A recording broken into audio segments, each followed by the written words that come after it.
ছিল সানডে আর আজকে আমার সকালটা শুরু হয়েছে প্রায় 8:30 নাগাদ। বাবা মা দুজনে ছিল আজ বাড়ি। তো আমি সকালবেলা মানে 8:30 নাগাদ উঠেছি। উঠেই ব্রাশ করে নিলাম।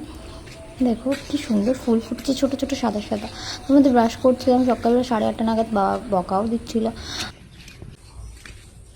ফ্রেশ হয়ে আমার যেটা কাজ, আমার রোজ সকালবেলা গোপালকে দিতে হয় খাবার। তো গোপালকে আমি খাইয়ে টাইয়ে আসলাম, এসে নিজেও 1 গ্লাস জল খেয়ে নিলাম।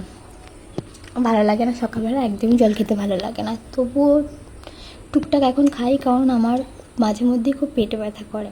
তো তারপরে খেয়ে নিলাম চা, বিস্কুট আর রুটি। দেখো আমার অল্পতে মোটেও পেট ভরে না, তো আমি খুব বেশি বেশি খাই। তো বললাম না আজকে আমার বাবা মা বাড়ি, তাই বলে আমার বাবা মা দুজনই রান্না করছে, ঠিক আছে। আর আজকে আমাদের রান্না হয়েছিল নিরামিষ। নিরামিষ মানে আমি একটা ডিম ভেজে নিয়েছিলাম, তো পটল ভাজা, আলু ভাজা আর একটা ভেন্ডি আলুর তরকারি। আর আমি মেয়ের জন্য ডিম ভেজেছিলাম, সেখান থেকে আমি একটুখানি নিয়ে রেখে দিয়েছি। তো দেখো আমার মেয়ে কেমন করলো।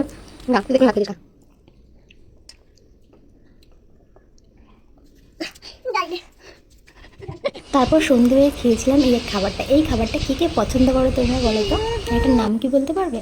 আর তারপর মা করেছিল স্লাইস পাউরুটি সেঁকেছিল, আর চা করেছিল, আর আমার 2টো বিস্কুট। বললাম না আমার একটু তো পেট ভরে না, তো বিস্কুট। আর তারপর খেয়েছিলাম আমি মানে আমার হাতে বানানো পাস্তা। আমার পাস্তা খেতে খুব ভালো লাগে। আজকে আর ডিম দিইনি, কারণ মা খাই বললো নিরামিষ।